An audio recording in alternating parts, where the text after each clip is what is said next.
घटनाक्रम 4 वाजता संदीप कड आणि श्रीराम सकाराम चव्हाण आणि विजय श्रीराम नाटेकर हे माझ्या घरी आले 4 वाजता व माझ्या पतीला घरातून आवाज देऊन गाडीवर बसून घेऊन गेले आणि संध्याकाळी 7 वाजता माझ्या पतीला जीव मारून टाकून माझ्या दारात आणून टाकले। पुढे काय केलं?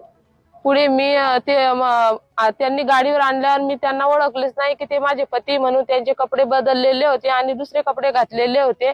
ते कपडे पाहून मी अतिशय घाबरले आणि घाबरून असं जीव घाबरला माझा की जसं काय झालं बेशुद्ध अवस्थेत असं वाटलं की रक्तानं भरलेले होते। मी घाबरून गेले होते ते पाहून सगळी अवस्था पायानं खरचटत माझ्या दारात आणून टाकलं। मी ओळखू शकले नव्हते की ते आमच्या घरचे म्हणून त्यांचे कपडे बदलून त्यांनी घरी आणून टाकलं।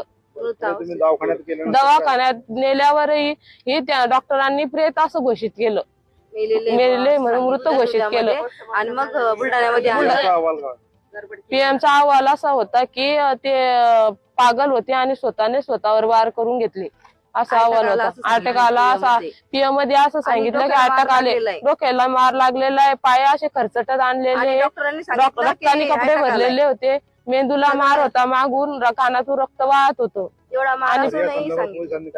पोलिसांनी कोणतीच प्रतिक्रिया केली नाही, काहीच नाही।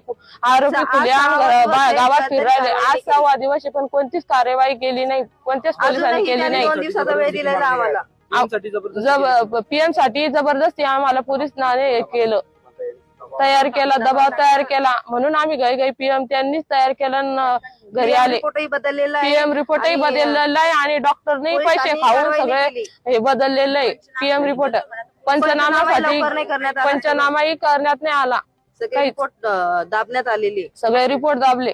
मातंग समाजावर अन्याय झालेला, मातंग समाजावर खूप अन्याय आम्हाला